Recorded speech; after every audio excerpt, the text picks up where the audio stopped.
धरावे संतांचे पाय, तेने साधती साधने, तुटते भवाचे बंधने. संताविन प्राप्ती नाही, ऐशी वेद देती ग्वाही. तेने साधती साधने, तुटते भवाचे बंधने. एका जनार्दनी संत पूर्ण करीते मनोरथ. तेने साधते साधने, तुटते भवाचे बंधने. महायोग पीठे तटे भीमरथ्या, वरम पुंडरीकाय दातु मुनींद्रये. समागत्य तिष्ठन्तमानंद कंदम, परब्रह्मलिंगम भजे पांडुरंगम. पांडुरंगा करो प्रथम नमन, करो प्रथम नमन,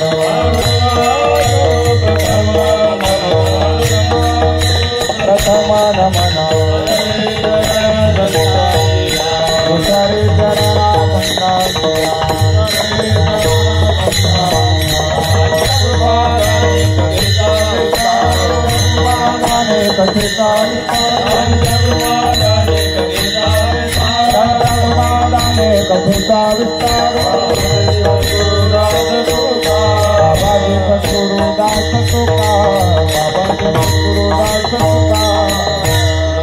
सद्गुरुं शांतं सच्चिदानंद विग्रहं, पूर्ण ब्रह्म परानंदम ईशमाळंदि वल्लभं. ब्रह्मानंदं परम सुखदं केवलं ज्ञानमूर्तिं, द्वन्द्वातीतं गगनसदृशं तत्त्वमस्यादिलक्ष्यम्. एकं नित्यविमलमचलं सर्वदि साक्षिभूतं, भावातीतं त्रिगुणरहितं सद्गुरुं तं नमामि. सेवेलागी सेवक जातो, सेवेलागी सेवक जातो, सेवेलागी सेवक जातो, सेवेलागी सेवक जातो.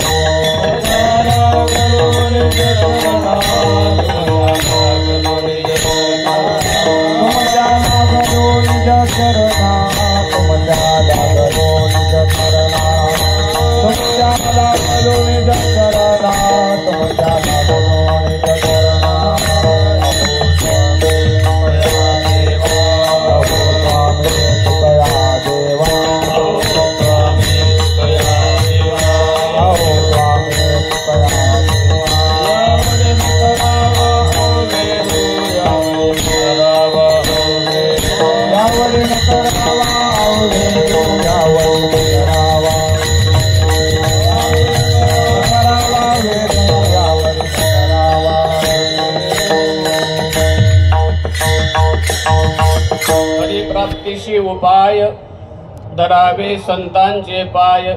तेने साधती साधने, तुटती भवाची बंधने. प्रस्तुत प्राप्त प्रसंगी कीर्तन रूपी सेवेकरता निवडलेला अभंग. महाराष्ट्रातील थोर संत शांती ब्रह्मनाथ महाराज यांचा हा 4 चरणाचा अभंग असून परमार्थ पदिक साधकाला भगवत प्राप्तीचा उपाय प्रतिपादन करणारा सर्वश्रुत अशा स्वरूपाचा अभंग आहे. चिंतनाच्या दृष्टीने तेवढाच अत्यंत महत्त्वपूर्ण अशा स्वरूपाचा अभंग आहे. यथामथी यथावकाश या अभंगावर ही भगवत सेवा, हे भगवत चिंतन संपन्न करायचं आहे.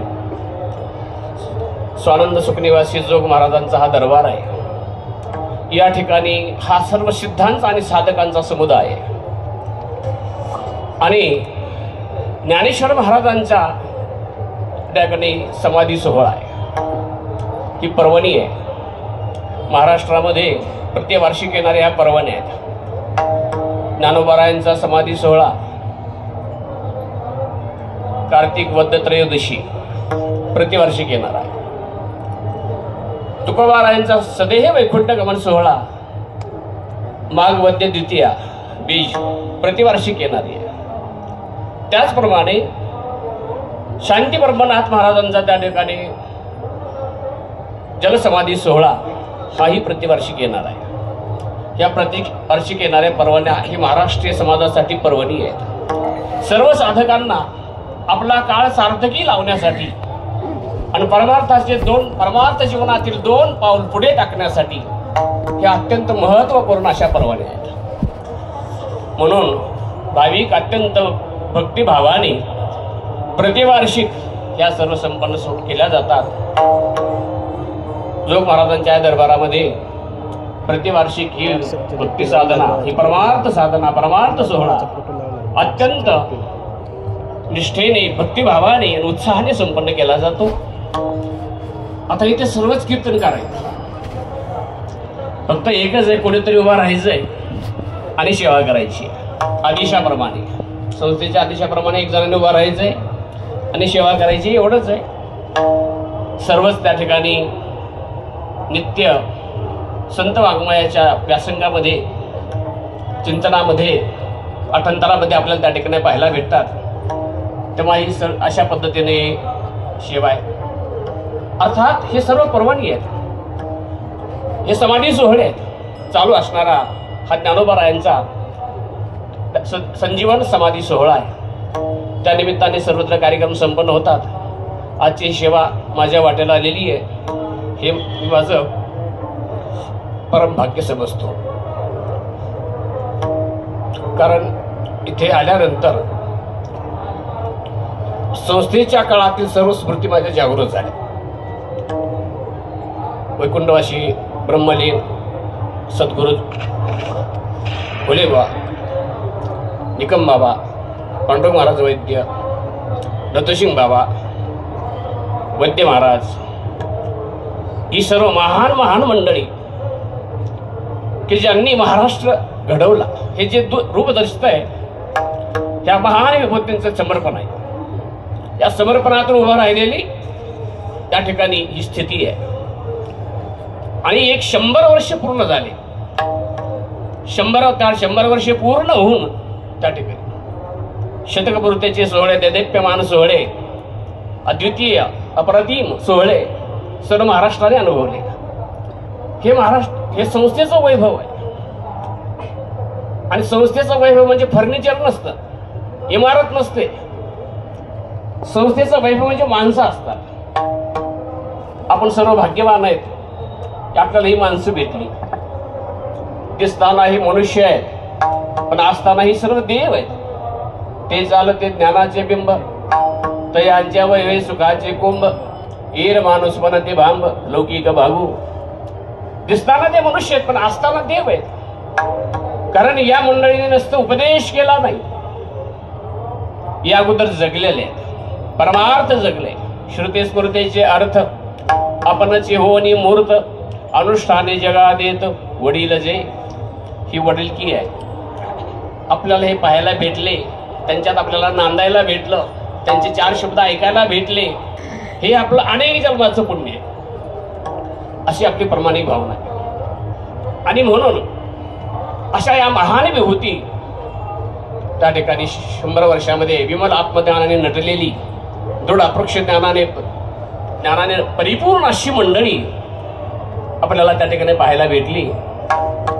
अगदी स्वानंद सुखनेवासी जोग महाराजापासून तसा तो सुवर्ण पिंपळ आहे.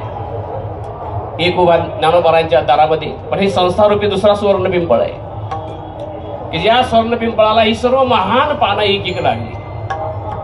काळाच्या ओढ्यात ती पानं गळाली एक एक. स्वानंद सुखनेवासी जोग महाराज 1920 ला ब्रह्मलीन झाले. मारुती बुवा गुरव 1943 ला ब्रह्मलीन झाले. स्वामी महाराज 44 ला 1 वर्षानेच त्या ठिकाणी ब्रह्मलीन झाले. लक्ष्मण महाराज युगतपुरीकर 52 ला ब्रह्मलीन झाले. मामासाहेब 48 ला 68 ला ब्रह्मलीन झाले. त्याच्या अगोदर शांताराम गुरुजी 65 ला ब्रह्मलीन झाले. पांडुरंग त्या ठिकाणी महाराज शर्मा इत्यादी इत्यादी सर्व भाऊसाहेब, सर्व त्या ठिकाणी मंडळी, आणि ही सर्व महान महान मंडळी. पांडुरंग महाराज वैद्य बुवा, ही सर्वच त्या ठिकाणी मंडळी एक महान महान मंडळी. कदाचित एखादं नाव उपलब्ध अंतकरणात आहे, मात्र ठीक आहे. ही सर्वच मंडळी महान महान मंडळी त्या ठिकाणी होऊन गेली की त्यांचं नुसतं स्मरणही केलं तर आपला उद्धार व्हावा. पण असं म्हटलेलं आहे, पुण्यवंत व्हावे, पुण्यवंत व्हावे,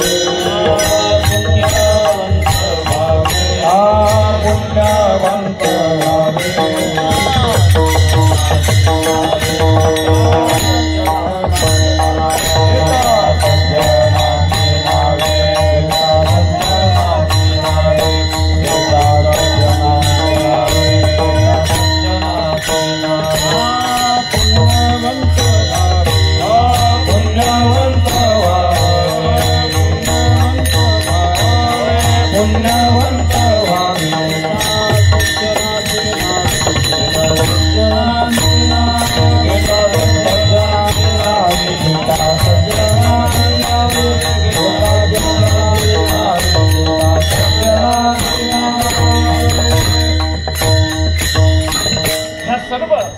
सुकणेवासी जोग महाराजापासून विद्यमान सर्व गुरुजन वर्ग सर्वांच्या चरणी मी नतमस्तक होतो.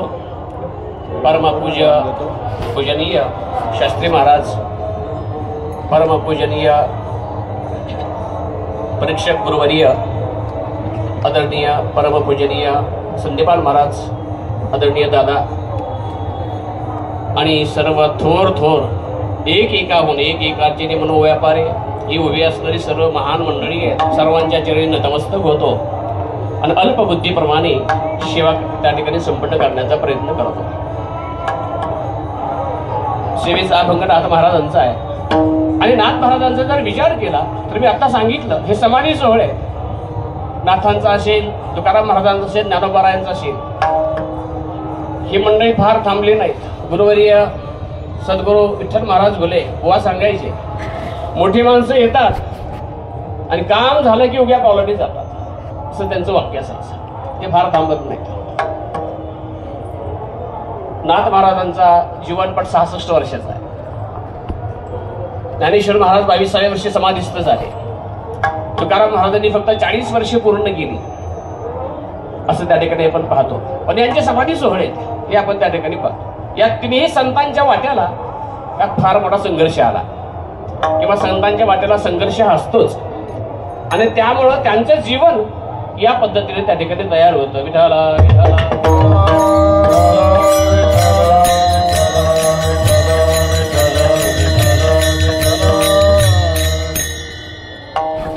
ज्ञानेश्वर महाराजांना समकालीन सर्व त्या ठिकाणी समाजाने आळंदीकर असतील किंवा पैठणकर असतील ज्ञानोबारायांना त्रास दिला. तुकाराम महाराजांना रामेश्वर भट्टाने त्रास दिला. त्याचबरोबर नाथ महाराजांना त्यांचे स्वतःचे चिरंजीवच हरिशास्त्री पंडित यांनी त्रास दिला. मला वाटतं हा त्रास दिला या जो त्रास दिला कारण मात्र एकच आहे, दोन नाही, सर्वांचं कारण एक आहे. ते कारण एक आहे की हे महाराष्ट्राचा भागवत संप्रदाय हा सनातन वैदिक धर्माचे विरोधी आहे किंवा ही धर्मबंधन डिले करणार आहे. वर्णाश्रम धर्माचे काय धर्मबंधन आहे तो डिले करणार आहे असा या सर्व शास्त्री पंडितांचा त्या ठिकाणी विचार होता. त्याच्यातून या संतांना त्या ठिकाणी संघर्षाला तोंड द्यावं लागलं. पण ते तसं नाही. महाराष्ट्राचा भागवत संप्रदाय हा वैदिक संप्रदायाला पुष्टी देणार आहे, वैदिक संप्रदायाचं समर्थन करणार आहे. किंबहुना महाराष्ट्राचे हे संत वाङ्मय हे वैदिक वाङ्मयाच्या त्या ठिकाणी वेद अनुमोदित वाङ्मय आहे. त्याच्या अधिष्ठानावर विकसित झालेलं वाङ्मय वैदिक वाङ्मयाच्या, त्याच्यामुळे तो वेगळा नाहीये. तरी यांना त्याला सामोरं जावं लागलं आणि यांनी त्याच्यातून वाङ्मय निर्मिती केली. त्यांचं वाङ्मय चंद्र आणि सूर्य, जोवरी चंद्र सूर्य तोवरी कीर्ती घटस्थिरो, हे वाङ्मय राहणार आहे. त्याला कारण त्याच्या पाठीमागं त्यांचं जीवन आहे. संतांनी लिहिलं नाही, अगोदर त्या ठिकाणी जगलेले आहेत आणि नंतर त्यांनी त्या ठिकाणी सर्व केलं. म्हणून अनुभूतीचा स्पर्श आहे. संत वाङ्मयाला अनुभूतीचा स्पर्श आहे. अनुभव अगोदर अनुभव घेतला. अनुभवी आली अंगा ते या जगा देत असे. त्यांनी परमतत्वाचा अनुभव घेतला आणि त्याच्यानंतर त्यांनी त्या ठिकाणी बोलले. एरवी सारस्वत एखादं साहित्य संमेलन भरलं तर साहित्य संमेलनामध्ये अनेक सारस्वत असतात. सारस्वत म्हणजे सरस्वतीची उपासना करणारे ते सारस्वत. पण ज्या सारस्वतांचं खानपान सुद्धा ठीक नाही त्यांच्यावर सरस्वती त्या ठिकाणी कृपा करेल असं काही वाटत नाही. पण त्यांना सारस्वत म्हणतात. ही सर्व त्या ठिकाणी लिहितात. एवढं वाङ्मय लिहिलं पण ज्यांनी लिहिलं त्यांच्या डोळ्यासमोर ते नामशेष होतं. संतांचं वाङ्मय मात्र शतकानुशतक सर्वांना त्या ठिकाणी नित्य नूतन आहे. याला कारण त्यांची अनुभूती आहे. ज्ञानेश्वर महाराजांचा अनुभव आहे. किंबहुना ज्ञानेश्वर महाराजांनी आपली अनुभूती सांगण्यासाठी अनुभवाचा अमृतासारखा महान ग्रंथ लिहिला आणि आपली अनुभूती सांगितली. किंबहुना श्री निवृत्ती ठेविलो सोजया स्थिती ते काय देवहती वाचेची, की श्रीगुरु निवृत्ती नाथांनी मला ज्या निर्विशेष ब्रह्मस्थितीपर्यंत नेऊन पोहोचवलेलं आहे ती काय मी शब्दाने सांगणार नाही, शब्दाच्या अतीत आहे. ते काय देवाती अचेचिया किंवा पूर्णांता विठलो सैंग आमेच दाटलो ना प्रकटो ना लोपलो अरूपपणे. ज्ञानेश्वर महाराजांनी आपली अनुभूती सांगितलेली आहे की अशा पद्धतीनं ब्रह्मज्ञानाचा त्या ठिकाणी अहम सर्वात्मक झालेला असतो. सर्वात्मक भावाने तो नटलेला की आपणाचे विश्व झाला आणि भेदभाव सहजचे गेला म्हणून द्वेष उठेला जया पुरुषा किंवा जगचे देह झाले आणि प्रिया प्रिय गेले हर्षामर्ष ठेले तुझे नवीन. अशा स्वरूपाची त्याची स्थिती ब्रह्मानुभूती. ते म्हणतात आम्ही स्वतः ब्रह्म आहे. हे सर्व अनेक पदार्थ जरी प्रचितीला येत असले तर ब्रह्मानुभूती महापुरुषाच्या संबंधाने त्याला फक्त त्याची एकच दृष्टी आहे की या उपाधी माझी गुप्त चैतन्याचे सर्वगत जे तत्वज्ञ संत स्वीकारिती. अशा स्वरूपाच्या अनुभूतीने परिपूर्ण ब्रह्मानुभूतीने ओतप्रोत जीवन त्यांचं त्या ठिकाणी असतं. ज्ञानेश्वर महाराज आपली अनुभूती सांगतात. त्याचप्रमाणे तुकाराम महाराजांनी आपल्या अनेक ठिकाणी अनुभूती सांगितलेली आहे. मी वासुदेव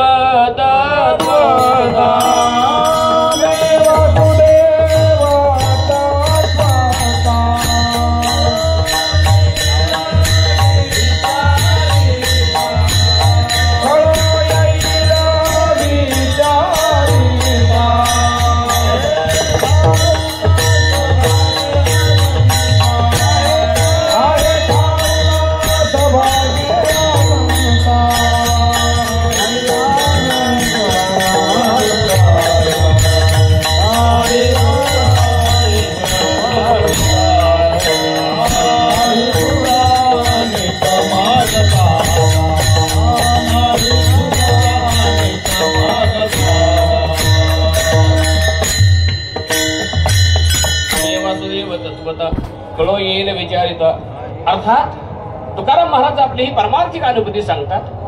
पण तुकाराम महाराजांनी ज्ञानेश्वर महाराजांच्या परमार्थिक अनुभूतीपेक्षा नाथांचा परमार्थिक अनुभव वेगळा आहे.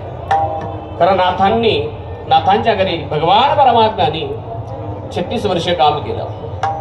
तसं सर्वांच वारकरी संतांना सगुण आणि निर्गुण अशा स्वरूपाचा साक्षात्कार आहे. पण नाथांच्या जीवनाची वेगळी अशी आहे की 36 वर्ष भगवान परमात्म्याने नाथांच्या घरी काम केलं. जो समर्थ आहे ऐसा जो समर्थ तो मी जगाचा नाथ आणि गगनायसा साक्षीभूत तो ये मेजी. असा जो परमात्मा आहे सर्व समर्थ आहे तो परमात्मा नाथांच्या घरी परमात्म्याने 2 कामं केली. श्री एकनाथ सदनी माधवजी सर्व काम हे करीतो स्वकरे चंदन गाशी गंगेचे पाणी गावडे भरितो. द्वारकेची मूर्त एकनाथ घरी पाणी वाहे हरी कावडी पाणी वाहे हरी कावडी.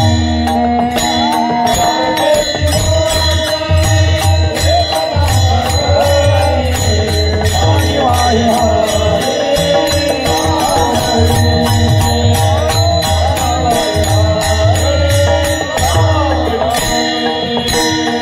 श्रीखंड चंदन उगवणी वस्त्र गंगा तिरी वस्त्र गंगा तिरी धुताचे वस्त्र गंगा तिरी धुताचे.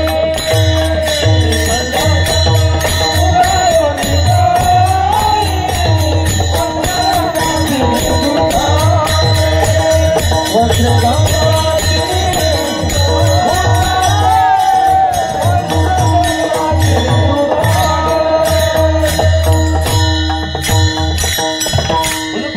नाथांच्याकडे प्रामुख्याने 2 कामं केली.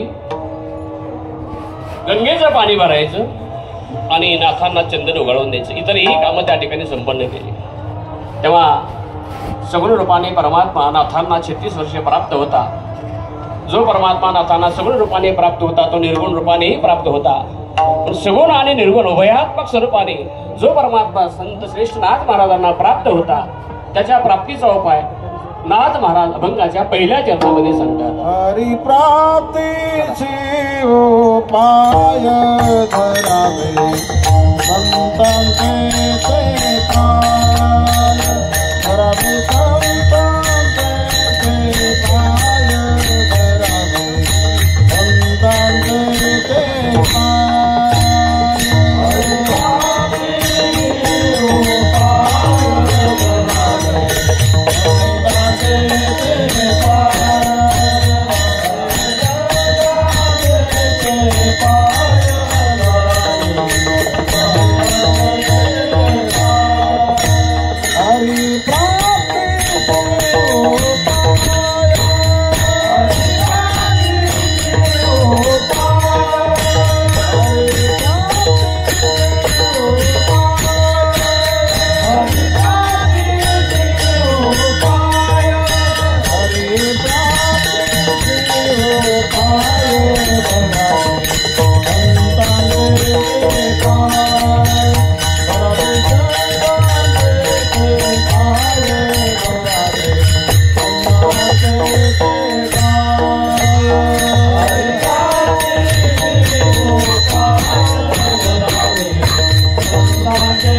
हरिप्राप्तीशी उपाय धरावे संतांचे ते पाय. जो परमात्मा नाथांना प्राप्त होता त्याच्या प्राप्तीचा उपाय नाथ महाराज सांगतात, म्हणून त्याला विशेष महत्व आहे. अर्थात परमात्मा हा नित्य प्राप्त आहे. परमार्थामध्ये प्राप्ताची प्राप्ती आहे की जे प्राप्त झाल्यानंतर पूर्ण जीवन कृतार्थ आहे. त्याला सर्वत्र ब्रह्मानुभूती त्या ठिकाणी दिली. ब्रह्म अशा पद्धतीनं आत्मात्मम गिरिजामती सहचरा प्राणा शरीरम गृहम पूजा ते विविधोपभोग रचना निद्रा समाधी स्थिती संचार पदवी प्रदक्षिण विधी स्तोत्राने सर्वा गिरो यद यद कर्म करोमि अखिलम शंभो तवाराधनम. अर्थात भगवत प्राप्तीनंतरची ही अनुभूती आहे. या अनुभूतीपर्यंतचे जीवन गेलं ते त्या ठिकाणी परिपूर्ण आहे. जसं देवळाच्या कामा कळसू परमगंगेशी सिंधू प्रवेशू का सुवर्ण शुद्धी कुसो सोळावा तो, ही सर्व त्या ठिकाणी आहे. तसं इथपर्यंत जाण्यासाठी ही अनुभूती घेण्यासाठी परमार्थातले त्या ठिकाणी खटाटोप आहे की तिथे पोहोचल्यानंतर तो त्या ठिकाणी तृप्तीचा ढेकर देत असतो की धन्योहम कर्तव्यम न विद्यते किंचित धन्योहम प्राप्त्यपम सर्व मध्य संपन्नम. तशी त्या ठिकाणी अनुभूती. अहो शास्त्रम अहो गुरु अहो ज्ञानम अहो त्या ठिकाणी अशा पद्धतीनं सुखम ही सर्व अनुभूती त्याला त्या ठिकाणी पाहता दिसते. या परमार्थिक सर्वोच्च स्थितीपर्यंत तो त्या ठिकाणी पोहोचतो की ज्याला कृतार्थ जीवन म्हणतात. ही कृतार्थता जीवनामध्ये साधावी, ही परिपूर्णता जीवनामध्ये साधावी, हे परमार्थाचं प्रयोजन आहे. विठाला विठाला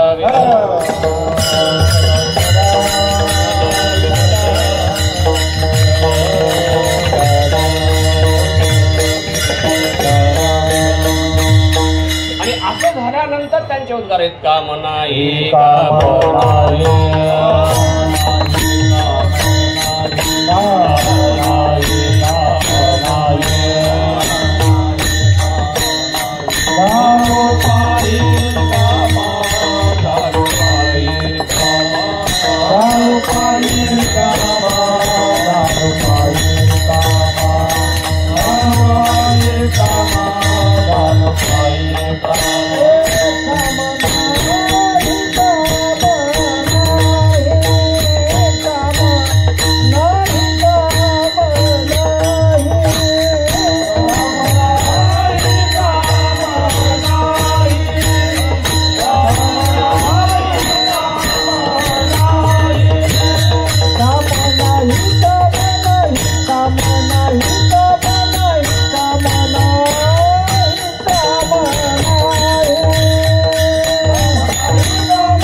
निरंकुशा तृप्तीचे उद्गार त्याच्या जीवनामध्ये आपल्याला पाहायला भेटतात. भगवत प्राप्तीनंतर ही स्थिती आहे. तसा जो परमात्मा प्राप्त करायचा आहे तो प्राप्तच आहे, पण प्राप्त असताना त्याचं त्या ठिकाणी ज्ञान होत नाही. याला कारण दुर्दैव आहे. एकदा सर्व साप नारदाकडे गेली आणि नारदांना सांगितलं माणसं आम्हाला त्रास देतात, दगडाने मारतात, जिवे मारतात, काहीतरी आमच्यासाठी करा. नारदांनी सर्व सापांची तक्रार ऐकली आणि नारद शेषशाही भगवंताकडे गेले आणि शेषनारायणाला म्हटले तुमचे सर्व जातवाले संकटात आहेत, त्यांच्यासाठी काहीतरी करा. तेव्हा शेषशाही भगवान म्हटले काय होत आहे? म्हटले लोक त्यांना मारतात. म्हटले त्यांना बिळात बसा म्हणा आत. म्हटले अन्न पाण्यासाठी बाहेर निघावं लागतं आणि बाहेर निघाल्यानंतर लोक मारतात, असं होत आहे. म्हणले मग असं आहे. आणि मग नारदांना सांगितल्यानंतर शेषशाही भगवंतांनी नारदाने सांगितलं शेषशाही भगवंताला जा भगवंताकडे काहीतरी तक्रार करा आणि काहीतरी त्याच्यासाठी पर्याय निवडा.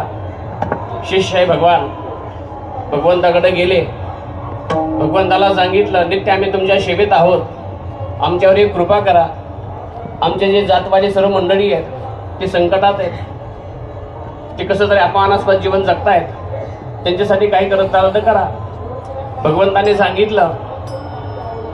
नारद त्या ठिकाणी शेषशाही भगवंताला एक मणी दिला आणि भगवान म्हटले शेषाला ह्या मण्यामध्ये मी एक थेंब अमृत टाकलंय आणि याला छोटं छिद्र आहे,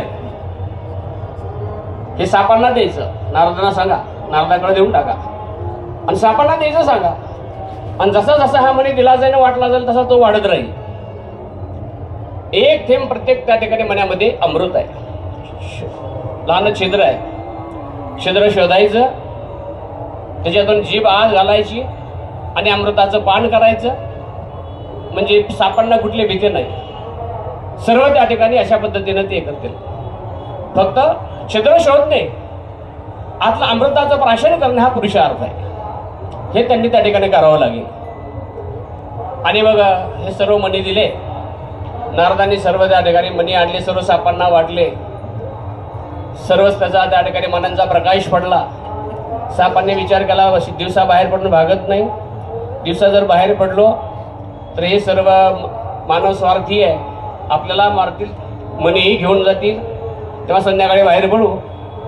सर्व साप संध्याकाळी बाहेर पडले आणि संध्याकाळी बाहेर पडल्यानंतर त्या मनाचा प्रकाश पडला आणि मनाचा प्रकाश पडल्यानंतर तो छिद्र शोधण्यासाठी साप त्या मण्यावर त्या ठिकाणी जीभ अशी फिरवू लागले. पण जीभ फिरवत असताना तो छिद्र शोधण्याच्या अगोदरच हे पतंग पाकोळ्या वगैरे त्याच्या त्याकडे घोंगत होत्या. ते सापांनी त्यांना गिळंकत करायला सुरुवात केली आणि प्रत्येक त्या ठिकाणी सर्वजण पतंग गिळू लागले, किडा मुंगे त्या ठिकाणी गिळू लागले. आणि जो मनी शोध त्या ठिकाणी अमृत प्राशन करायचंय, जो छिद्र शोधायचंय मण्याचं, ते मात्र त्या ठिकाणी साप विसरून गेले. आणि अशा पद्धतीनं त्यांचं जे कर्तव्य होतं त्यांचं बाजूला राहिलं. अमृत जवळच असताना त्या अमृताचं प्राशन त्यांना करता आलं नाही, त्यांचं ते दुर्दैव आहे. ज्ञानेश्वर महाराज अशा पद्धतीचे हे दुर्दैव सांगत असताना म्हणतात अशा पद्धतीने न देवाच्या परिवरी लोया रुतल्या ती सहस्रभरी किती बैसोनी उपवासू करी का दरिद्री जी. ज्ञानेश्वर महाराजांनी दिलेला दृष्टांत आहे की दुर्दैवी मनुष्य लोया रुतल्या ती सहस्रभरी, लोखंडाच्या घागरीत पण सोन्याने भरलेल्या आहेत, हजारो घागरी आहेत, त्याच्यावर तो राहतोय पण त्याचं ज्ञान त्याला होत नाही.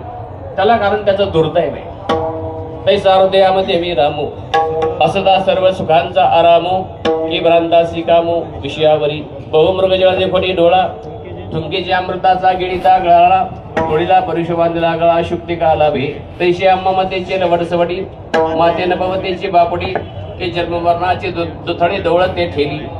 अशा पद्धतीनं परमात्मा आत असताना हृदयामध्ये असताना त्याचं ज्ञान होत नाही, याला त्या ठिकाणी त्याचं दुर्दैव आहे. असा परमात्मा ते परागदर्शन हा प्रत्येक तत्वबोध विवरित हा कुर्वते कर्म भोगाय कर्म कृतंच भुंजते. अशा पद्धतीने जसं विद्यार्थ्यांनी सांगितलेलं आहे तसं या पद्धतीनं त्या ठिकाणी दुर्दैव त्यांच्या वाट्याला येतं असं आपण पाहतो. आणि जवळ असलेला देव त्याची अनुभूती येत नाही, हे त्या ठिकाणी दुर्दैव आहे. अर्थात असा असणारा जो परमात्मा, आत असणारा जो परमात्मा आहे, त्याची जर अनुभूती घ्यायची असेल, अनुभूती घेणं हा जीवनातला पुरुषार्थ आहे, परमपुरुषार्थ आहे. तो प्राप्त करायचा असेल त्याच्यासाठी ज्ञानेश्वर महाराजांनी त्या ठिकाणी नाथ महाराज साधन सांगतात धरावे संता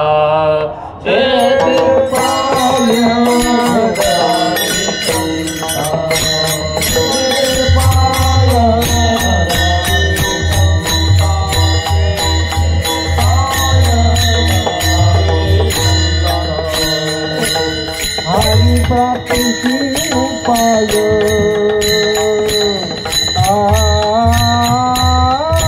हरी प्राप्तीची उपाय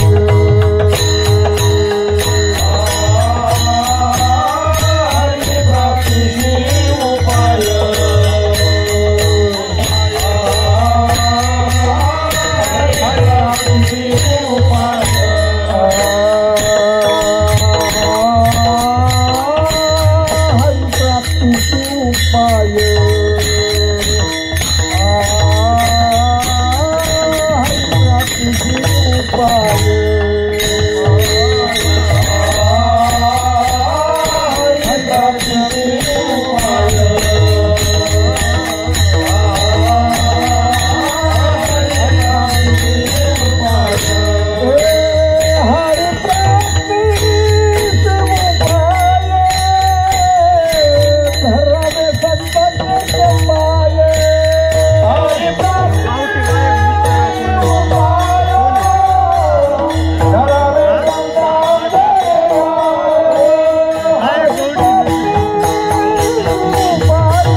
संतांचे ते पाय नाथ महाराजांनी त्या ठिकाणी उपाय सांगितला. हरे प्राप्तीशी उपाय धरावे संतांचे ते पाय.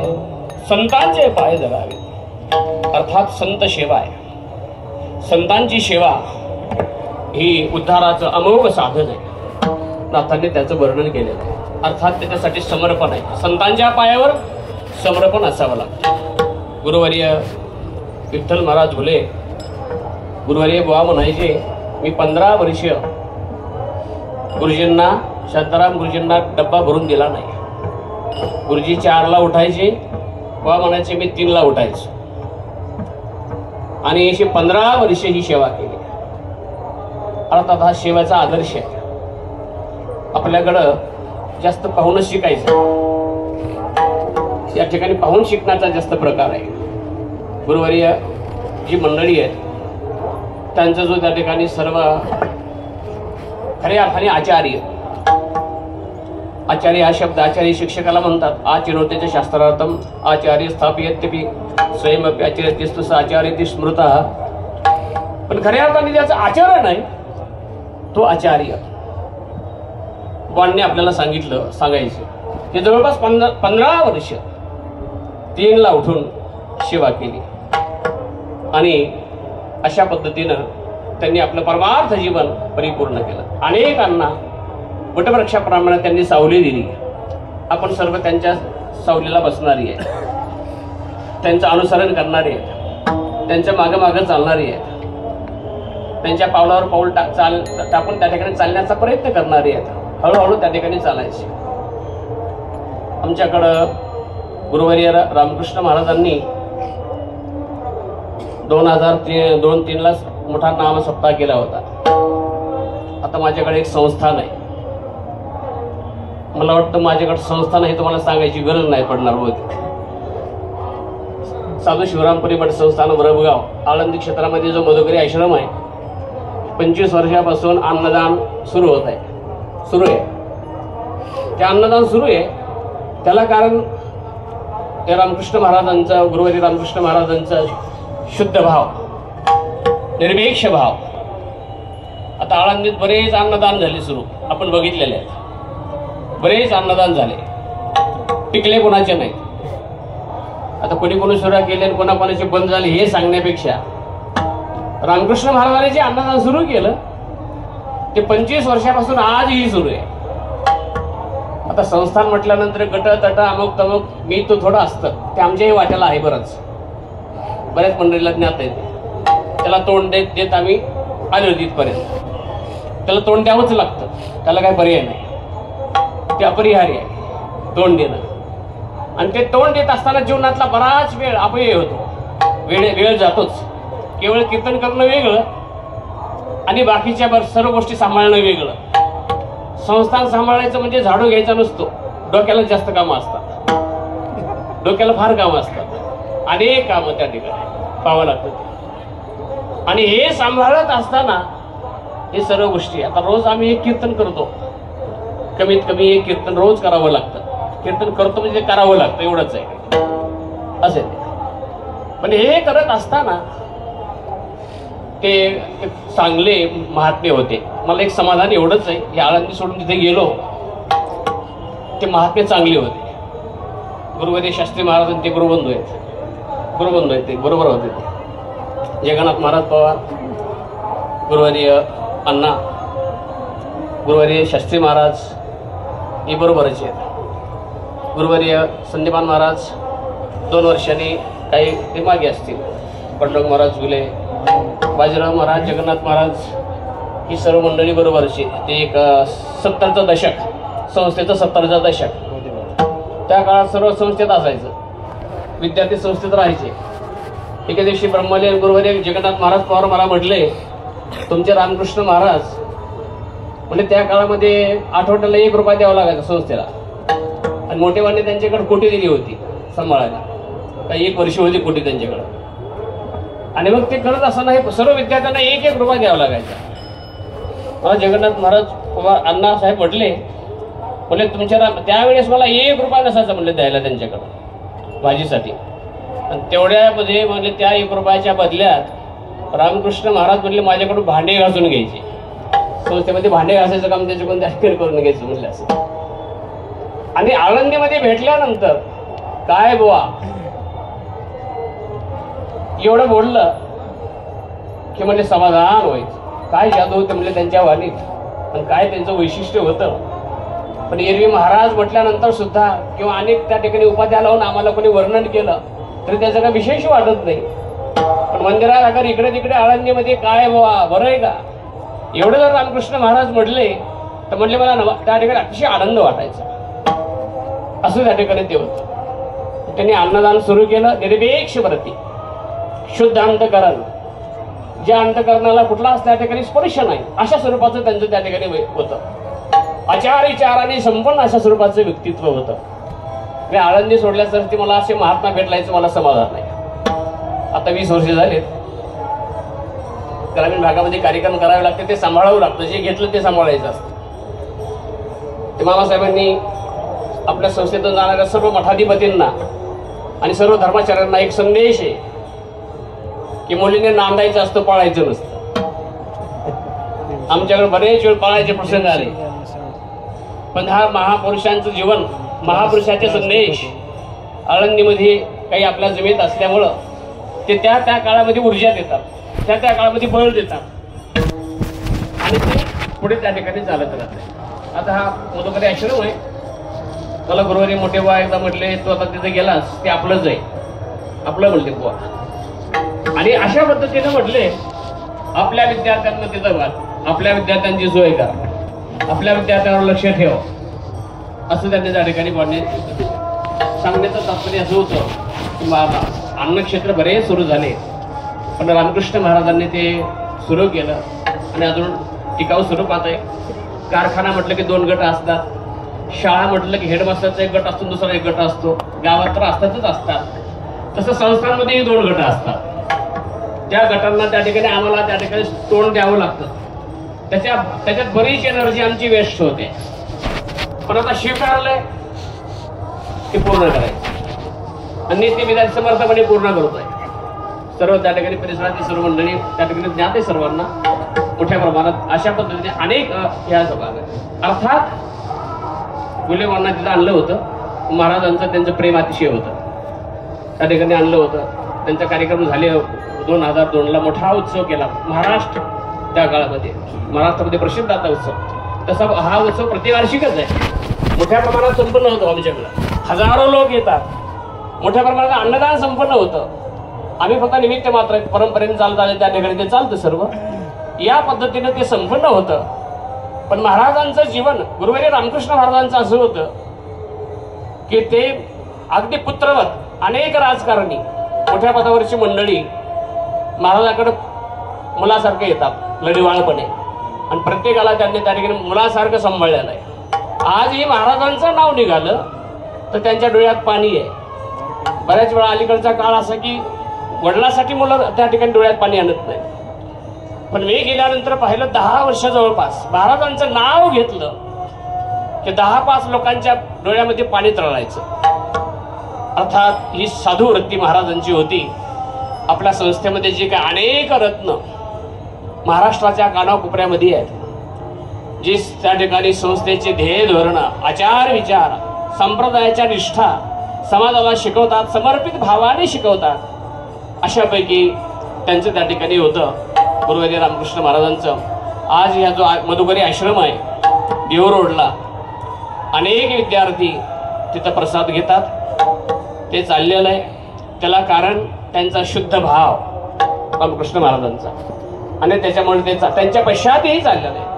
अनेक त्याच्यामध्ये मतभेद वगैरे वगैरे गोष्टी आहेत, परंतु त्या ठिकाणी सर्व गोष्टी त्या ठिकाणी सुरू आहेत. असं पद्धत त्या ठिकाणी पाहतो. त्यांनी अनेक वर्षे त्या ठिकाणी सेवा केली. तर गुरुवर्य वांच्या त्या ठिकाणी अनेक स्मृती आहेत, त्या स्मृती सर्व आपल्या डोळ्यासमोर येतात. वांचं त्या ठिकाणी अशा पद्धतीने शांताराम गुरुजींची सेवा त्यांनी केली. परमार्थामध्ये सेवेला मूल्य आहे, आणि अशा पद्धतीची ही सेवा करून त्यांनी आपलं जीवन त्या ठिकाणी कृतार्थ कसं करावं हे सर्वांनी त्या ठिकाणी आपल्याला शिकवलेलं आहे. म्हणून संस्थेच्या परंपरेमध्ये ही सर्व महान महान विभूती, हे सर्व आपले आदर्श आहेत. विठाला विठाला विठाला.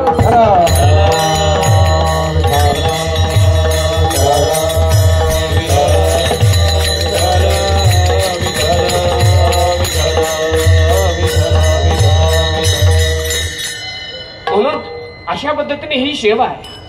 अर्थात सद्गुरूंची सेवा जर केली तरच ब्रह्मज्ञान आहे. संत त्यांना म्हणतात की ज्यांची दृष्टी बदललेली, त्या उपाधी माझे गुप्त चैतन्याचे सर्वगत, जे तत्वज्ञ संत स्वीकारिती. चराचर उपाधीमध्ये जे अनुष्ठित असणारं ब्रह्मचैतन्य, त्याची दृष्टी ज्यांना आली असे ते संत आहेत. अशा संतांची सेवा करावी. त्यांची सेवा कशी करावी आपण सांगत असतो. तनो मनो जीवे चरणाशी लागावी, आणि अगरवता करावी दास्य सकळ, मग अपेक्षित आपले ते सांगतील कुशले. जेणे अंधकरण बोधले संकल्पा नाही, तनाने मनाने समर्पित भावाने. समर्पणाशिवाय सापडले नाही. व्यवहार असो की परमार्थ असो, जिथे समर्पण आहे तिथं सापडले. कोणताही व्यवहार असो, प्रत्येकाला शेंडीसहित बुडी मारावी लागते तेव्हा काहीतरी हाती लागतं. समर्पणाला मूल्य आहे. आणि आपल्याकडे हिंदू संस्कृतीमध्ये समर्पणाचा आदर्श म्हणजे हनुमंतराय आहे. हनुमंतराय पूर्ण समर्पित होते. त्यांची जागा रामाच्या प्रभुरामचंद्राच्या समोरच आहे. बुद्धकौशिक ऋषींनी जसं वर्णन केल्याप्रमाणे, दक्षिणे लक्ष्मणो यश्य वामे तु जनगात मजा पुरतो मारुतिर्यश्य तम वंदे रघुनंदनम. प्रभुरामचंद्राच्या ठिकाणी समोर आहे, पूर्ण समर्पित आहे. प्रभुरामचंद्र जेव्हा लंकेहून अयोध्येला परत आले, रामाने सर्वांना कामं दिली. हनुमंतरायाला काही काम दिलं नाही. हनुमंतराय म्हणले, रामा मला काहीतरी काम द्या. आता काय काम द्यायचं, सर्व काम संपलेले होते. सांगितलं हनुमंता एक काम शिल्लक आहे, रामाला जांभळी आल्यानंतर चुटकी वाजवायची, एवढं काम तू करायचं. ते काम हनुमंतरायाला देण्यात आलं. हनुमंतरायाला बरं वाटलं की आपल्याला प्रभुरामचंद्राचं मुखावलोकन घडत आहे, त्यांची सेवा घडती आहे. हनुमंतराय प्रभुरामचंद्राची सेवा करू लागले की रामाला जांभळी आली. हनुमंतरायाने पळत जायचं, चुटकी वाजवायची आणि आपली सेवा समर्पित करायची. अशी सर्व सेवा हनुमंतरायाने केली. संध्याकाळची 10ची वेळ आहे. प्रभुरामचंद्र पहुडलेले आहेत. सीता माता पायाजवळ बसलेली आहे, आणि अशा परिस्थितीमध्ये हनुमंतराय कन्याजवळ उभा आहे. तेव्हा सीतेने सांगितलं, अरे हनुमंता कुठपर्यंत थांबणार, आता रामाची विश्रांतीची वेळ आहे. हनुमंतरायाने सांगितलं, मी बाहेर जायला आलो नाही, मला रामाची सेवा करायची आहे. रामाला जांभळी आल्यानंतर चुटकी वाजवायची. ते ब्रह्मलीन डोंगरे महाराजांनी असं लिहिलंय, जांभळी आल्यानंतर जर चुटकी वाजवली नाही तर आयुष्य कमी होतं. चुटकी वाजवावी. रामाला चुटकी त्या ठिकाणी जांभळी आल्यानंतर चुटकी वाजवायचं काम त्यांच्याकडे देण्यात आलं. त्यांनी सारखं त्या ठिकाणी पाहू लागले आणि मग मी बाहेर जाणार नाही. सीतेचा आग्रह प्रमाण हनुमंतरायाला बाहेर जावं लागलं आणि बाहेर गेल्यानंतर मध्ये जर रामाला जांभळी आली आणि आपण जर चुटकी वाजवली नाही तर आपली सेवा कमी पडेल. रामाला जांभळी कधीही येऊ आपण आपल्या चुटक्या वाजवू म्हणून आपली सेवा समर्पित करू लागले. पण ही सेवा करत असताना प्रभू रामचंद्राचं अंतःकरण रामाविषयी हनुमंतरायाविषयी की आपल्या सेवकाची सेवा व्यर्थ होऊ नये म्हणून तिकडे हनुमंतरायाची सुटकी सुरू इकडे रामाचा जी आळ झाला ते बंद व्हायला तयार नाही. तोंड बंद व्हायला तयार नाही. सीतेला वाटलं रामाला नेमकं काय झालंय. पाहिलं तर रामाचं तोंड बंद होत नाही. म्हणजे हनुमंत कुठे बाहेर आहे. हनुमंतरायाला बोलावण्यात आलं. अरे हनुमंत काय करतो. तुम्ही सर्वांनी जे काम दिलंय ते पाहतोय ते करतोय निष्ठेने करतोय. अरे बाबा तू काम करतो पण रामाची काय स्थिती झाली पहा. जाऊन बघितलं तर रामाचे त्या ठिकाणी तोंड उघडलेलं आहे बंद व्हायला तयार नाही. तर सांगितलं ते बंद कर. ते बंद केल्यानंतर रामाचं तोंड बंद झालं. तेव्हा प्रभू रामचंद्राने हनुमंतरायाला विचारलं एवढा समर्पित भावाने सेवा करणारा तो आहेस तरी कोण. हनुमंतरायाने प्रभू रामचंद्राला 3 दृष्टीने उत्तर दिलेलं आहे. देहदृष्ट्या तो दासोहम, जीवदृष्ट्या द्वदांशगाः, आत्मदृष्ट्या तुमेव इति मे निश्चितामती. देहदृष्टीने मी तुमचा दास आहे, जीवदृष्टीने मी तुमचा अंश आहे आणि आत्मदृष्टीने राम आणि हनुमंतराय त्या ठिकाणी एकच अशी माझी निश्चित त्या ठिकाणी बुद्धी आहे असं हनुमंतराय सांगतात. अर्थात समर्पण हे त्या ठिकाणी विशेष आहे. पण समर्पणाचा आदर्श हनुमंतराय. विठाला विठाला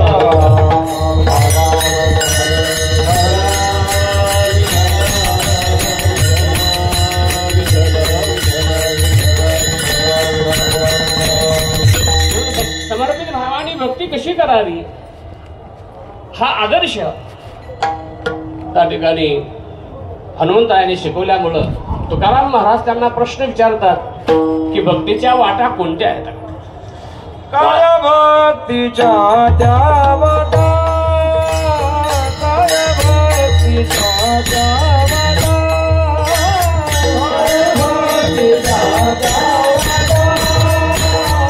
काय भक्तीच्या त्या वाटा, काय भक्तीच्या त्या वाटा, काय भक्तीच्या त्या वाटा, काय भक्तीच्या त्या वाटा,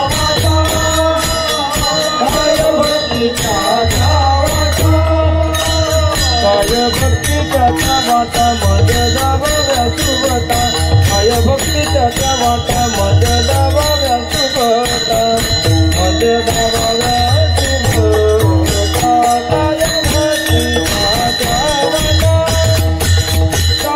भक्तीच्या त्या वाटा, काय भक्तीच्या त्या वाटा, काय भक्तीच्या त्या वाटा मध्ये जावया सुबता, काय भक्तीच्या त्या वाटा मध्ये जावया सुबता,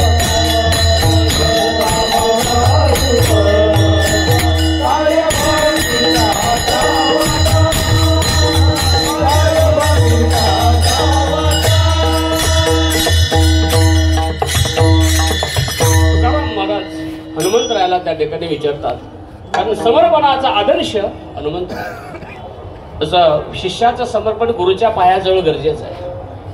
एका गुरु महाराजांना उत्तराधिकारी पाहिजे होता आणि उत्तराधिकारी शोधत अत्यंत क्लिष्ट काम. त्यांचा मुलगा होता एक आणि शिष्य होता. हे आनंदरस रत्नाकर गुरुवारी डॉक्टर महाराजांनी प्रकाशित केलेलं पुस्तक आहे. त्याच्यामध्ये आलेला प्रसंग आहे. दोघे मुलगा आणि शिष्य. गुरु महाराज म्हणले ओटा तयार करा. दगडामध्येचा ओटा तो तयार केला. म्हणजे मोडून टाका. दोघांनाही ते मोडून टाकला. पुन्हा तयार केला. म्हणजे तो अजून त्या ठिकाणी हे करून टाका मोडून टाका. तोही मोडला. 2दा-3दा झाला. गुरु महाराजाचा जो मुलगा होता तो म्हटला बाबा नेमकं तुम्हाला काय करायचंय. करायला सांगता मोडायला सांगता, करायला सांगता मोडायला सांगता. नेमका काय उद्देश आहे तुमचा? ते काय नाही म्हणले. शिष्याने मात्र अनेक वेळा अजून दोनदा तीनदा करायचा, तो त्या ठिकाणी मोडायचा, असं झालं. तेव्हा शिष्याला विचारण्यात आलं, मुलांनी तक्रार केली, तू का केली नाहीस? शिष्याने सांगितलं, मला त्या ठिकाणी तुम्ही काय सांगता त्याला महत्व नाही, तुम्ही सांगितलेलं करायचं एवढंच मला माहित आहे, आणि तुम्ही सांगतात एवढं मला माहित असल्यामुळं मला दुसरं काही नकोय. तुम्ही सांगतात ते मला करायचंय, त्याच्यात फायदा तोटा, योग्य अयोग्य, नीती अनिती, धर्म अधर्म हे मला काही पाहिजे नाही. तुम्ही सांगता ते त्या टाईपने पण मला त्या ठिकाणी चालायचंय. आणि मग गुरु महाराजांच्या लक्षात आलं की उत्तराधिकारी निर्माण हाच बरा आहे, उत्तराधिकारी त्या ठिकाणी चांगला आहे. उत्तराधिकारी शोधणं आणि तो पुढे ते चालवणं सध्या त्या ठिकाणी अत्यंत गोष्टी गमतीच्या आहेत. म्हणून आमच्या गुरुवारी रामकृष्ण महाराजाला समकालीन लोक म्हणायचे, एखादा शिष्य उत्तराधिकारी बघा, रामकृष्ण महाराज म्हणायचे अगोदर मला मरू द्या, असं म्हणायचे ते. अगोदर मला मरू द्या म्हणायचे, नंतर बघू काय करायचे, असं त्या ठिकाणी.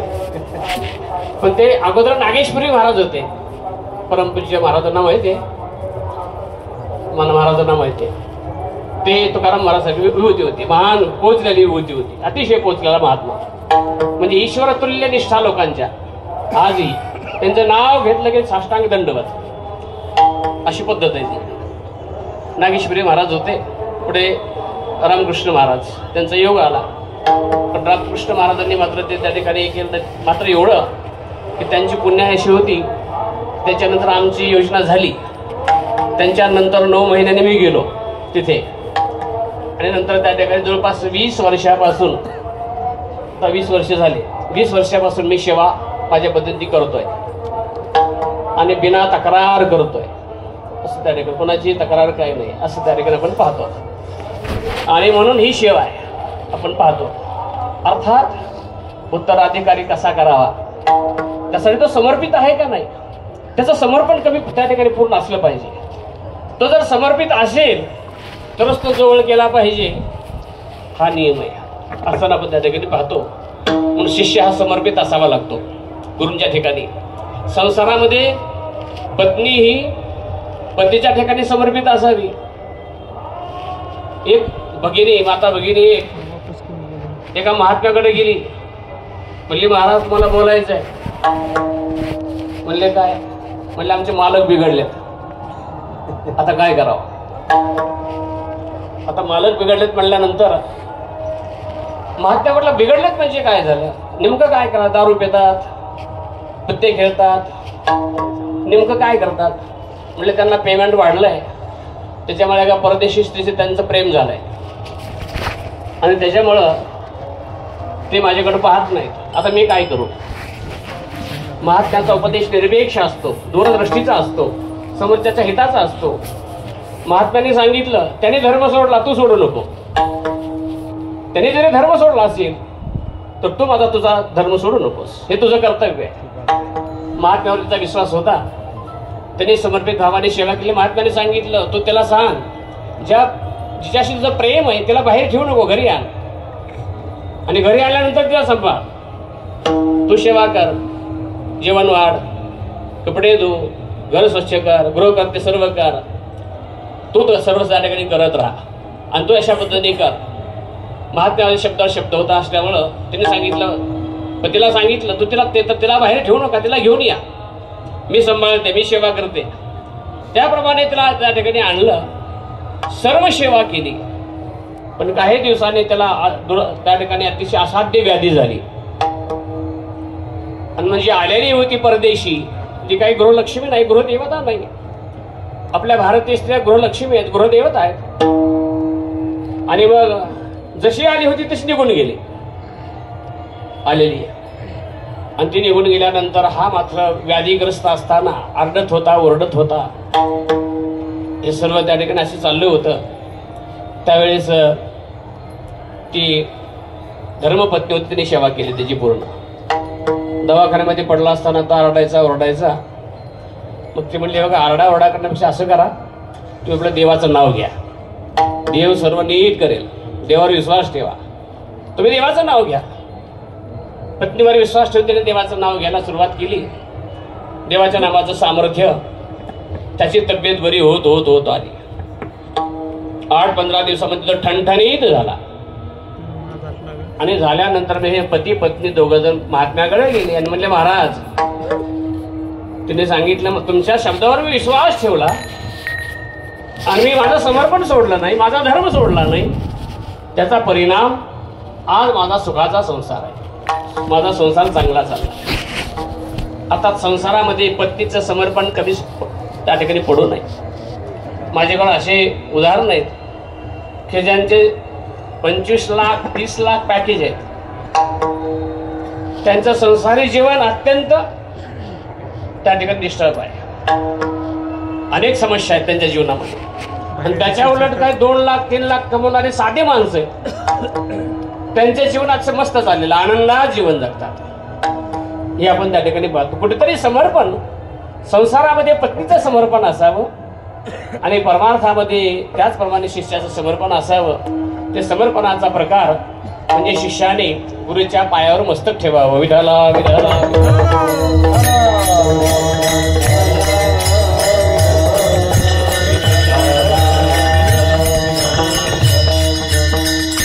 नाथ महाराजांनी याच्यासाठी जी दिलेली उदाहरण आहेत त्याच्यामध्ये अनेक उदाहरण आहेत. भगवंताचं राम राम करिता घोष, तेने तुडते भवपाश, तोही शरणचे वशिष्ठास नित्य मुक्ती लागी. भगवान प्रभू रामचंद्राचं नाव घेतलं तर संसाराची निवृत्ती होते.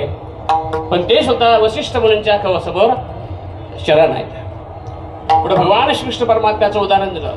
पूर्ण ब्रह्म श्रीकृष्णनाथ, तोही म्हणवी गुरुभक्त, दुर्वासृची सेवा करीत नित्य मुक्ती लागी. नामदेव याचं उदाहरण देताना नाथ महाराज म्हणतात, नामया शरण भगवंताशी, भगवंत तरी प्रत्यक्ष त्याशी, हरे शिकवे नामयासी, सद्गुरुवेन सुखाशी न पविजे. तेने घेचरी विसा केला करू, तेने झाला साक्षात्कारू, तेने केला ब्रह्मपूर्ण करू, निज सुखाशी गरु पावला. अशा पद्धतीनं नामदेवरायांना त्या ठिकाणी विश्वनाथेश्वराला गुरु केलं, त्यांचे पाय धरले, पूर्ण समर्पित झाले आणि मग भगवान परमात्मा पंढरीनाथाचा सगुण आणि निर्गुण साक्षात्कार त्यांच्या जीवनामध्ये त्या ठिकाणी प्राप्त झाला असं आपण पाहतो. अर्थात ही सेवा भगवत साक्षात्कारापर्यंत नेणारी सेवा असल्यामुळं त्यांचे पाय धरावेत. म्हणून महाराज म्हणतात, धरावे संता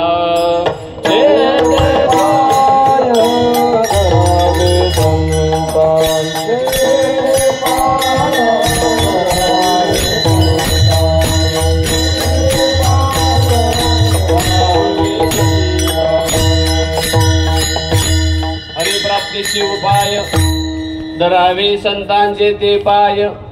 संतांचे पाय त्या ठिकाणी धरावे लागतात. कारण यावत जीवन प्रयोवंद्याः, 3 गोष्टी आजीवन बंधनीय आहे.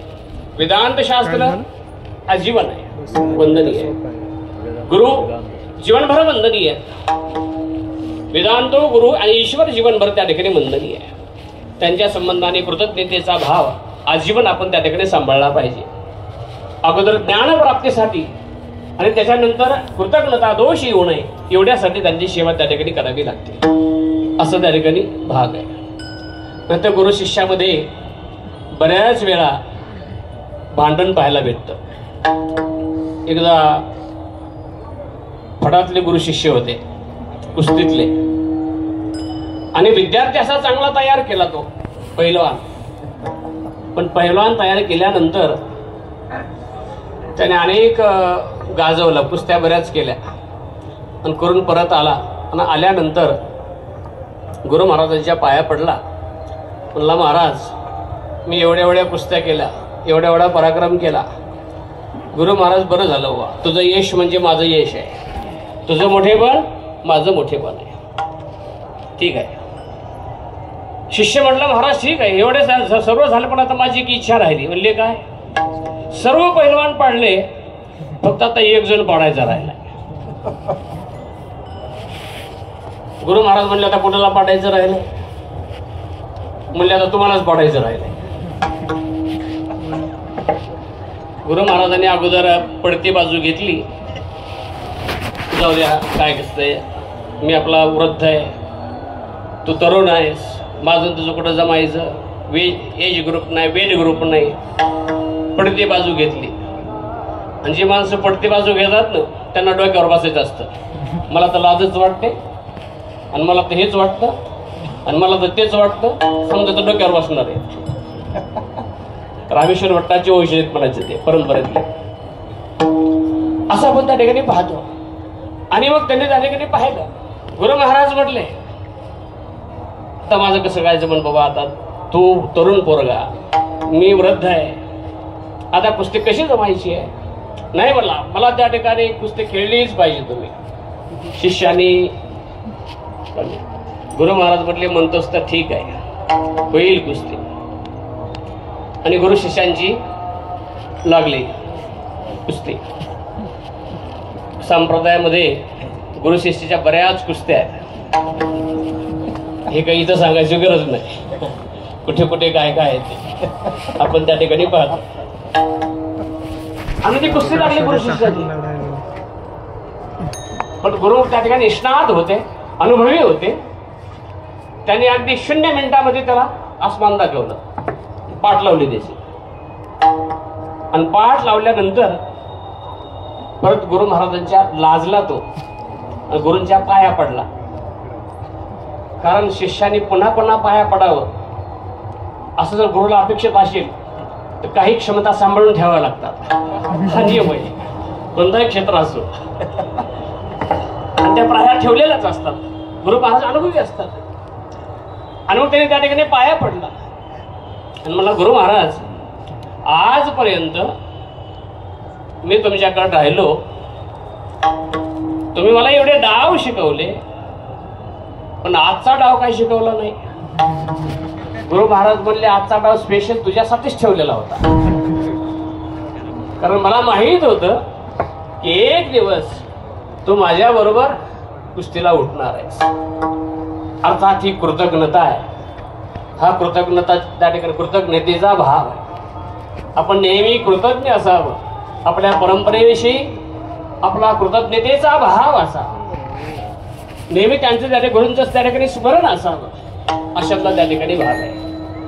म्हणून आजीवन हे वेदांत शास्त्र असुप्तेरमृते कालम नाहीत वेदांत चिंतया, म्हणजे सकाळी उठल्यापासून झोपेपर्यंत ते सारखं चिंतन करावं. भगवत चिंतन त्या ठिकाणी करत राहावं असा नियम. आणि हे चिंतन प्राधान्याने करावं.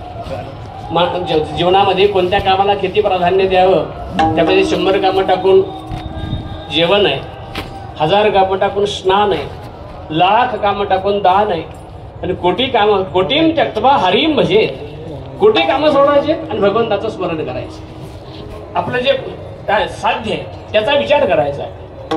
माणसं जे करायचं ते बाजूला ठेवतात आणि जे नाही ते त्या ठिकाणी बाजूला राहतात. स्वामी रामतीर्थ एकदा जपानमध्ये प्रवास करत होते आणि करत असताना एका मोठ्या माणसाच्या बंगल्याला आग लागली.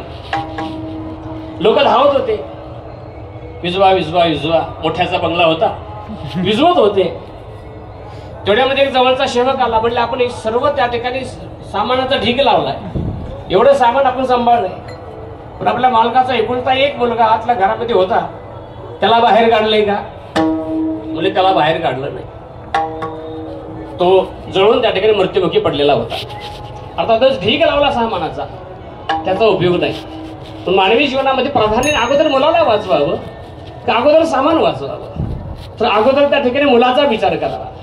तसं मानवी जीवनामध्ये अगोदर काय करावं, अगोदर उद्धाराचं साधन करावं आणि त्याच्यानंतर इतर गोष्टीचा ठिकाणी वेगळा आहे. आणि हे करत असताना तत्परतेनं करावं. तत्परता महत्वाची आहे. पण संप्रदायामध्ये आपली संस्था तत्परता शिकवणारी आहे. 5 वाजता त्या ठिकाणी काकड्याला आलंच पाहिजे. आमच्या काळात होतं 5 वाजता जर काकड्याला गेलं नाही तर दिवसभर जेवण नाही, अशी पद्धत होती. 5चा काकडा त्या ठिकाणी असेल. आणि तत्परता हे स्वकार्य अद्य करीत परान्याच्या पाणिका नाही प्रत्यक्षते काला कृतमश्य नवा कृतम. हे काम केलं का नाही केलं काळ वाट पाहत नाही. म्हणून उद्याचं काम आज करावं आणि आजचं काम आता करावं. असा जो तत्परतेने सेवा करतो तो आपलं जे साध्य आहे तो जीवनामध्ये साध्य करतो. विधाला विधाला विधाला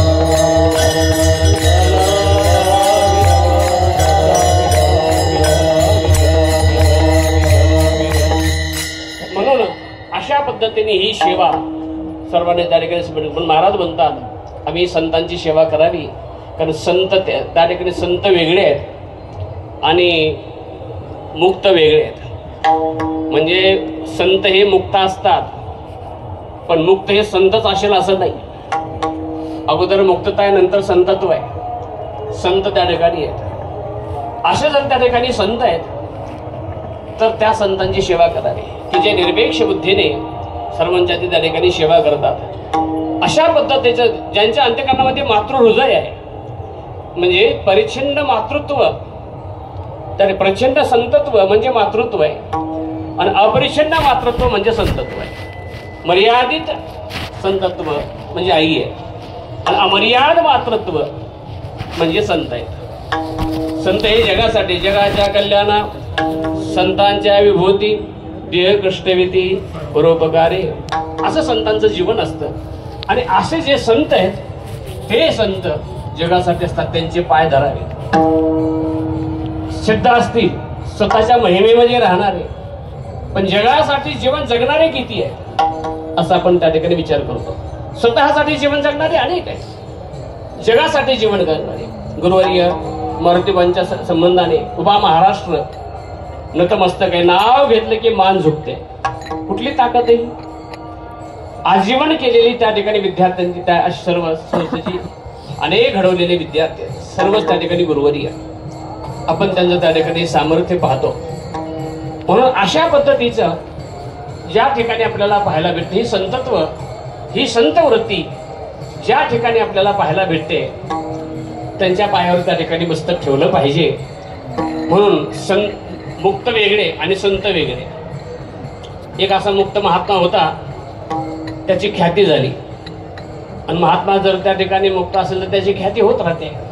वाऱ्या माप्यात चाले सज्जनाचे, कीर्तिमुख त्याचे. पांडुरंग परमात्मा त्या ठिकाणी पाहत राहतात. ते पाहत होते त्यावेळेस सिकंदर बादशाह त्या महात्म्याच्या भेटीला गेला.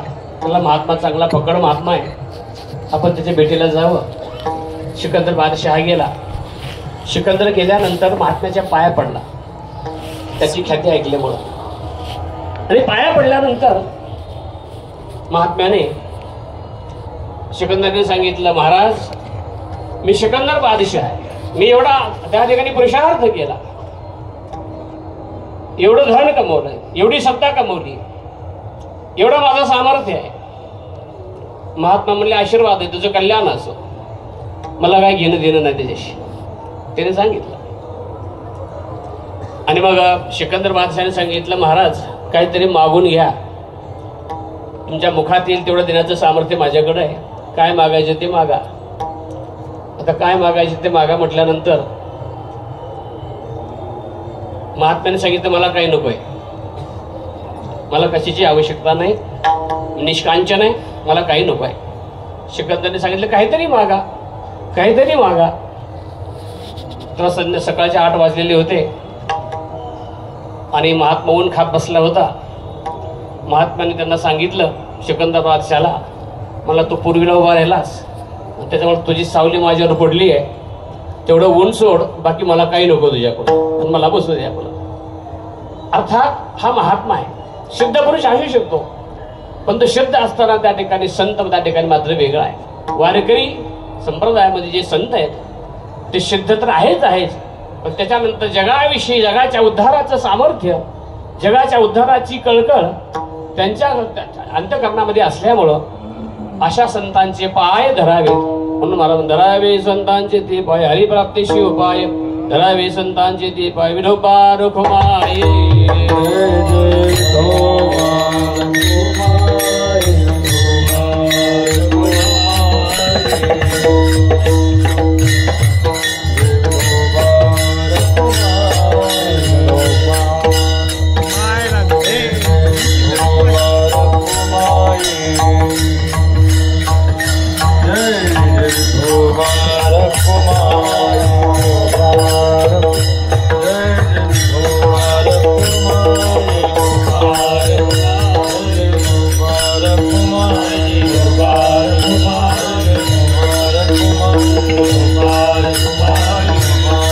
Kumar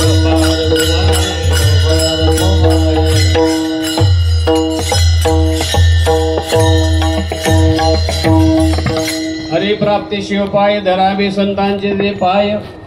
आणि अशा संतांचे पाय धरल्यानंतर परमात्मा प्राप्तीसाठी जे केलेले साधन आहे ते सफल होतं. महाराज अभंगाच्या दुसऱ्या चरणामध्ये सांगतात, तेने साधती साधने, तेने साधती साधने,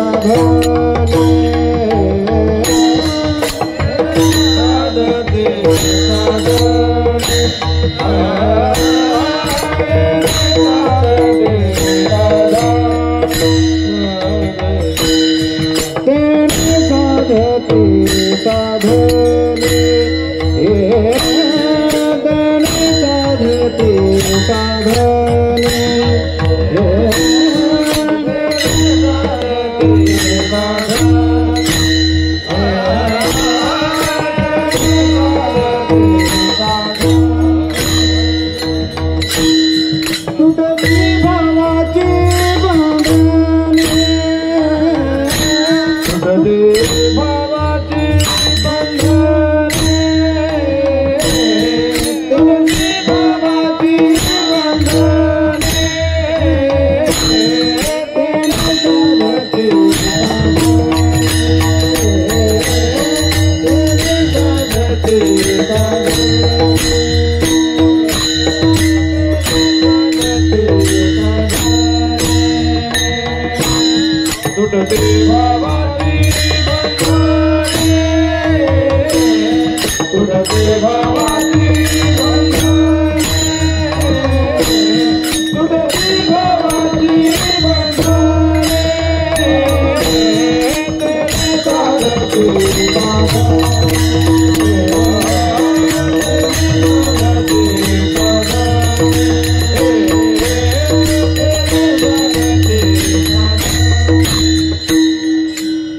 तेने साधती साधने तुटती भवाची बंधने. संतांना शरण घाल्यानंतर साधन सफल होतात आणि संसाराची निवृत्ती होती. याला पुरावा काय? नाथ महाराज पुरावा अभंगाच्या तृतीय चरणामध्ये सांगतात, संता विन प्राप्ती नाही, संता विन प्राप्ती नाही, संता विन प्राप्ती नाही,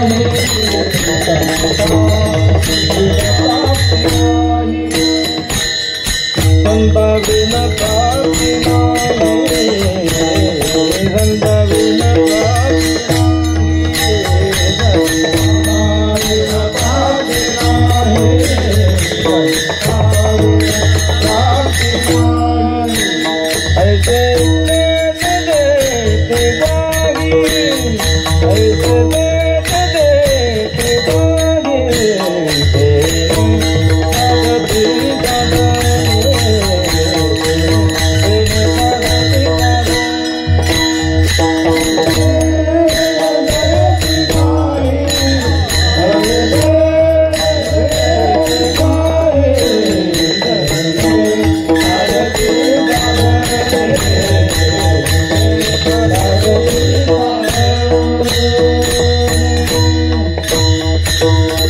संता विन प्राप्ती नाही, ऐशी वेद देती ग्वाही. तेने साधती साधने तुटती भवाची बंधने.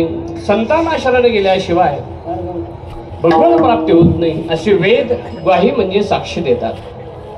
नाथ महाराजांनी वेदाचा प्रावा दिला आहे. कारण उद्धाराच्या बाबतीमध्ये वेदाला त्या ठिकाणी प्रामाण्य आहे, शब्द प्रामाण्य आहे. प्रत्यक्ष अनुमान, शब्द उपमान, अर्थापत्याने अनुपलब्धी या 6 प्रमाणामध्ये शब्द प्रमाण त्या ठिकाणी प्रमाणित आहे. वेदाचं प्रमाण आहे. त्याच्यामध्ये वेद हा एकच आहे, पण व्यास महर्षीने त्याचे 4 भाग केले: ऋग्वेद, यजुर्वेद, सामवेद आणि अथर्ववेद. पण परंपरेमध्ये 3 वेदांना त्या ठिकाणी विशेष महत्व आहे. ज्ञानेश्वर महाराजांनी 3 वेदांचाच उल्लेख केला आहे. ऋग यजु सामो हे 3 नेमी आत्मा रामो. कारण अथर्ववेद हा जारण मारण विद्येचा वेद आहे की जी बंगालमध्ये शिकवली जाते. जारण मारण विद्या जादूटोणा, त्याच्यामुळं त्याला विशेष स्थान नाही वैदिक परंपरेमध्ये. ज्ञानेश्वर महाराजांनीही त्याला त्या ठिकाणी स्थान दिलेलं नाही. वेद वाङ्मय, वेद वाङ्मय किंवा वेद प्रणित वाङ्मय, संत वाङ्मय हे वेद प्रणित वाङ्मय.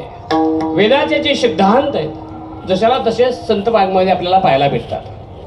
म्हणून गुरुनाम गुरु मामासाहेब म्हणायचे की वेद तुकोबारांची गाथा हा पंचम वेद आहे, 5वा वेद आहे, ज्याला हिंदू समाजामध्ये त्याला विशेष प्रामाण्य आहे. वेदाला निरपेक्ष हा श्रुती, समोरच्याचं कल्याण करत असताना जी निरपेक्ष आहे, हा शूद्र आहे, हा ब्राह्मण आहे, हा अमुक आहे, हा त्या ठिकाणी अशा पद्धतीचा भेद आहे, जिची अंतकरणात नाही ती श्रुती माता आहे. म्हणून श्रुती मातेच्या संबंधाने ज्ञानेश्वर महाराजांच्या अवताराचे उद्गार आपल्याला ज्ञात आहेत. आई तापासून काढीती ही देऊनी वाढविती, नाही श्रुती परोती माऊली जगा. श्रुतीसारखी माता नाही, हे जन्मदाती जग दाखवेल, पण श्रुती माता मात्र जगाचं यथार्थ स्वरूप त्या साधकाला कळून देणार आहे. म्हणून नाही श्रुती परोती माऊली जगा, श्रुतीसारखी माता नाहीये. म्हणून वेदाला प्रामाण्य. सर्व संत वाङ्मय हे वेद प्रणित वाङ्मय आहे. वेदांनी जे शिकवलं, वेदाचे जे सिद्धांत आहेत तेच सिद्धांत संत वाङ्मयांनी सर्व जगाला देण्याचा प्रयत्न केला. फक्त ते प्राकृतमध्ये आहेत, मराठीमध्ये आहेत की सर्वांना त्याच्यामध्ये त्या ठिकाणी योग येणार नाही. म्हणून ज्ञानेश्वर महाराजांना माऊली शब्द वापरला की ज्ञानेश्वर महाराजांनी गीता अलंकार नाम ज्ञानेश्वरी ब्रह्मानंद लहरी प्रगट केली. म्हणून त्याला त्या ठिकाणी विशेष वेदाला म्हणून आपल्याकडे वेद हा म्हणून वेदाचे साक्षरनाथ महाराज देताना म्हणतात, संताविन प्राप्ती नाही ऐसी वेद देती ग्वाही. असे जे संत आहेत ते जीवाचं मनोरथ पूर्ण करणार आहेत. महाराज अभंगाच्या शेवटच्या चरणामध्ये सांग, एका जनार्दनी संत, एका जनार्दनी संत,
संत पूर्ण करीते मनोरथ, तेने साधती साधने तुटती भवाची बंधने. संत हे जीवाचं मनोरथ पूर्ण करतात, म्हणजे जीवाचं परमार्थिक जे मनोरथ आहे ते पूर्ण करणारी आहे.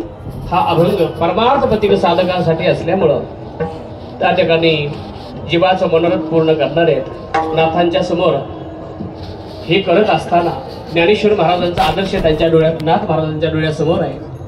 तर ज्ञानेश्वरीमध्ये 18 अध्यायापैकी जवळपास 13 अध्याय असे आहेत की ज्ञानेश्वर महाराजांनी त्या अध्यायामध्ये नमनाच्या ओव्या दिल्या. त्या नमनाच्या ओव्या का लिहिल्या?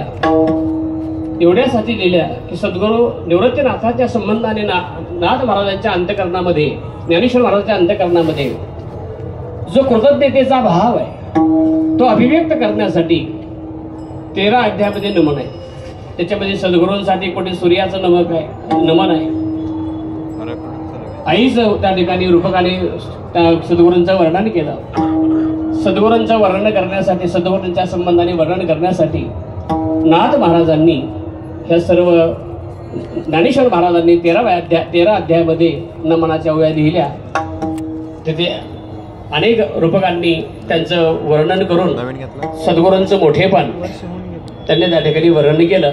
सद्गुरूंचं स्तुती करावी, सद्गुरूंचं मोठेपण वर्णन करावं, ते करावं लागतं म्हणून त्यांनी त्या ठिकाणी हे सर्व. आणि हाच आदर्श नाथ महाराजांच्या डोळ्यासमोर असल्यामुळं नाथ महाराजांनी ज्ञानेश्वरी सर्व त्या ठिकाणी पाहिलेली असल्यामुळं, किंबहुना ज्ञानेश्वर महाराजांनी त्यांच्या हातात ज्ञानेश्वरी देऊन त्यांना त्या ठिकाणी त्याचा प्रचार करण्यासाठी आदेश केलेला असल्यामुळं नाथ महाराजांच्या डोळ्यासमोर तो त्या ठिकाणी आदर्श होता. गुरूंच्या संबंधाने नाथांच्या अंतःकरणात आदराचा भाव होता. तो आदराचा भाव त्या ठिकाणी व्यक्त करण्यासाठी नाथ महाराज आपल्या नावाबरोबर आपल्या सद्गुरूंच्या नावाचा उल्लेख करतात. नाथांच्या जीवनामध्ये जनार्दन स्वामी आहेत. जनार्दन स्वामींचा जन्म ही षष्ठीचा आहे, त्यांचं निर्याण ही षष्ठीच आहे. त्याचबरोबर दत्तात्रयाचा साक्षात्कार जनार्दन स्वामींना षष्ठीला झालेला आहे, फाल्गुन वद्य षष्ठी. तुकाराम त्याचप्रमाणे नाथ महाराजांचा विचार केला तर नाथांचाही जन्म षष्ठीचाच आहे. त्यांना दत्तात्रयाचा साक्षात्कार त्याच दिवशी झाला आणि नाथांचा जलसमाधी सोहळा सुद्धा षष्ठी दिवशी झालेला. म्हणजे गुरुचं आणि शिष्याचं एक प्रकारे त्या ठिकाणी साम्य अशा पद्धतीचं होतं. म्हणून जनार्दन स्वामीच्या संबंधाने नाथांच्या अंतःकरणात मोठा आदराचा भाव असल्यामुळं नाथांचं वाङ्मय मराठी वाङ्मयामध्ये ओवी आणि अभंग मिळून जवळपास 75,000 आहे. आणि एवढं वाङ्मय असताना हे सर्व लिखाण नाथांनी केलं. पण हे लिहित असताना प्रत्येक अभंगाच्या किंवा अध्यायाच्या शेवटी नाथ महाराज आपल्या नावाबरोबर आपल्या सद्गुरूंचा नावाचा उल्लेख करतात आणि आपल्या गुरूंच्या संबंधाने कृतज्ञतेचा भाव अभिव्यक्त करतात. तोच भाव प्रकट करण्यासाठी या ठिकाणी नाथ महाराज म्हणतात, एका जनार्दनी संत पूर्ण करीती मनोरथ, तेने साधती साधने तुटती भवाची बंधने. असाच कृतज्ञतेचा भाव आपल्या परंपरेशी आपला राहावा. या सर्व सद्गुरूंच्या संबंधाने आपल्या अंतःकरणामध्ये अशा पद्धतीने आपला भाव राहावा अशी त्यांच्या चरणी प्रार्थना करायची आहे. आणि आज माझ्या वाटेला ही सेवा दिली आणि आदरणीय परमपूज्य नानांचा मोबाईल आला, त्यांनी मला आज्ञा केली आता सेवा करायची आहे, आता संधी आली तर सोडायला नको.